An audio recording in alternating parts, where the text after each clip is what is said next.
Curfew ঘিরে গোপালগঞ্জ শহর জুড়ে থমথমে পরিস্থিতি বিরাজ করছে।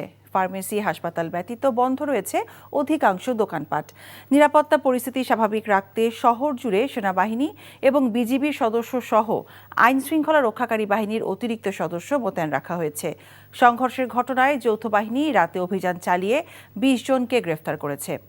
রুবেল আহমেদের ক্যামেরায় নূর হোসেনের রিপোর্ট।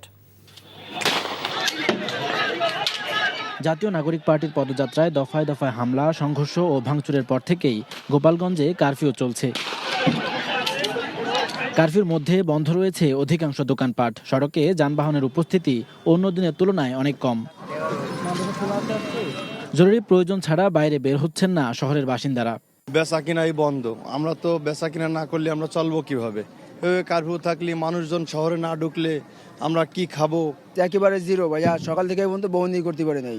আমাকে কোনো যাত্রী না দেয় না, সব গাড়িগুড়ি খালি, অফিস আদালত দোকানপাট সব কিছু বন্ধ।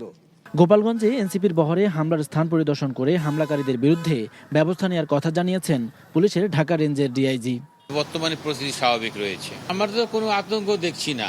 আমরা তো যথেষ্ট ফোর্স মোতায়েন আছে জনমনের শান্তি আনার জন্য, জনগণের শান্তি শৃঙ্খলা রক্ষার জন্য। আমাদের যা যা করণীয় ইনশাআল্লাহ তাই করছি। এদিকে গোপালগঞ্জ কারাগার পরিদর্শন করেছেন অতিরিক্ত কারা মহাপরিদর্শক। কারাগারের নিরাপত্তা জোরদার করার কথা জানান তিনি। প্রথম থেকে এখানে ব্যবস্থা নিয়েছি। এছাড়া আমাদের কারারক্ষীদের, তারপরে এখানে যিনি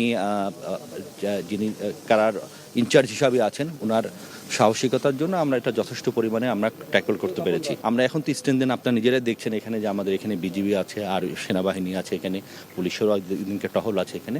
সুতরাং গতকালকের চেয়ে আজকের পরিস্থিতি অনেক বেটার। কারফিউ চলমান থাকায় গোপালগঞ্জ জেলার এসএসসি ও সমমানের পরীক্ষা স্থগিত করা হয়েছে। Noor Hossain, NTV news, Gopalganj. Bundle থাকলে প্রতি সেনমানিতে টাকা বাঁচবে।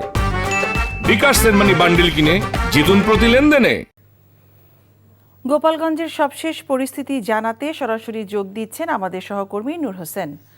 নূর, কারফিউয়ের মধ্যে শহরের সবশেষ পরিস্থিতি এখন কেমন দেখছেন আমাদেরকে জানাবেন।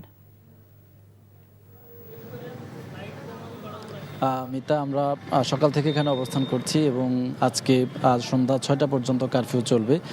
সকাল থেকে আমরা এই সড়কটিতে এবং এই সড়কের আশেপাশে গোপালগঞ্জে পুরো শহরটি আসলে ঘোরার চেষ্টা করেছি। পুরো শহরের সব ধরনের দোকানপাট বন্ধ রয়েছে। শুধুমাত্র ফার্মেসি এবং কয়েকটি খাবারের দোকান আমরা খোলা পেয়েছি। বাকি অধিকাংশ সব ধরনের দোকানপাটই বন্ধ রয়েছে এবং শহরে বড় যানবাহন যেগুলো রিক্সা, অটোরিক্সা ছাড়া এই ধরনের কোনো যানবাহন আসলে আমরা চলতে দেখিনি পুরো সবগুলো সড়কেই। আমরা যে সড়কটিতে অবস্থান করছি সেটি গোপালগঞ্জের মূল সড়ক। এখানে আইন শৃঙ্খলা রক্ষাকারী বাহিনী সকাল থেকে একটু উপস্থিতি আমরা কম দেখতে পেয়েছিলাম, কিন্তু বেলা 10টার পর থেকে আইন শৃঙ্খলা রক্ষাকারী বাহিনীর বিপুল সংখ্যক উপস্থিতি আমরা আসলে দেখতে পাই।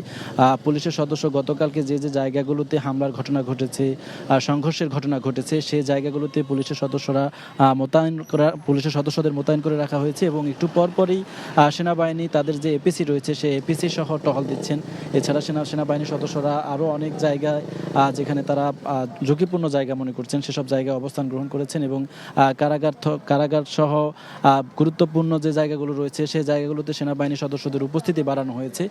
আজকে গোপালগঞ্জের যে শহরের মানুষ রয়েছেন তারাও আসলে যারা জরুরি কাজ রয়েছে তারা বের হচ্ছেন, এর বাইরে খুব একটা মানুষজন বের হচ্ছেন না। নিত্যদিনের বা প্রতিদিনকার যে পরিস্থিতি সেই পরিস্থিতির মতো নয়। এই সড়কটিতে গতকালকে যে সংঘর্ষ ঘটেছিল সেই সংঘর্ষের ধ্বংসস্তূপ, বিভিন্ন টায়ার জ্বালানো, আমরা এই সমস্ত জিনিস দেখতে পেয়েছিলাম, কিন্তু সকাল থেকে পৌরসভার যারা পরিচ্ছন্নতা কর্মী রয়েছেন তারা সেগুলো পরিষ্কার পরিচ্ছন্ন করেছেন। এছাড়া আজকে গোপালগঞ্জের যেই এসএসসি পরীক্ষা, সমমানের পরীক্ষা ছিল, সেই পরীক্ষাটি স্থগিত করে রাখা হয়েছে, এটি পরবর্তী সময়ে নেওয়া হবে। এছাড়া আজকে আমরা সকাল থেকে আসলে ধারণা করছিলাম যে যেহেতু গোপালগঞ্জে গতকালকে এত বড় একটি ঘটনা ঘটেছে, আজকে আওয়ামী লীগের এবং ছাত্রলীগের বা যুবলীগের পক্ষ থেকে কোনো ধরনের শোডাউন হয়তো হতে পারে এই ধরনের একটা ধারণা আমরা করেছিলাম, কিন্তু সকাল থেকে এখন পর্যন্ত গোপালগঞ্জ শহরের কোনো জায়গায় আসলে আমরা আওয়ামী লীগের নেতাকর্মী বা যুবলীগ, ছাত্রলীগের যারা নেতাকর্মী রয়েছেন তাদের উপস্থিতি, মিছিল কোনো ধরনেরই আমরা দেখতে পাইনি। এছাড়া আইনশৃঙ্খলা রক্ষাকারী বাহিনীর পক্ষ থেকে কিছুক্ষণ পরপরই যারা উপস্থিত মানুষ রয়েছেন দোকানপাটের সামনে, যারা সাধারণ ব্যবসায়ী, ক্ষুদে ব্যবসায়ী বা রিক্সা চালক, দিনমজুর যারা রয়েছেন তাদেরকেও সরে যাবার জন্য একটু পরপরই নির্দেশনা দেওয়া হচ্ছে।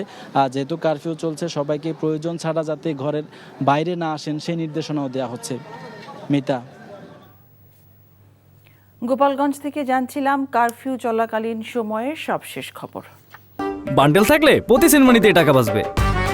বিকাশ সেনমানি বান্ডেল কিনে জিতুন প্রতি লেনদেনে।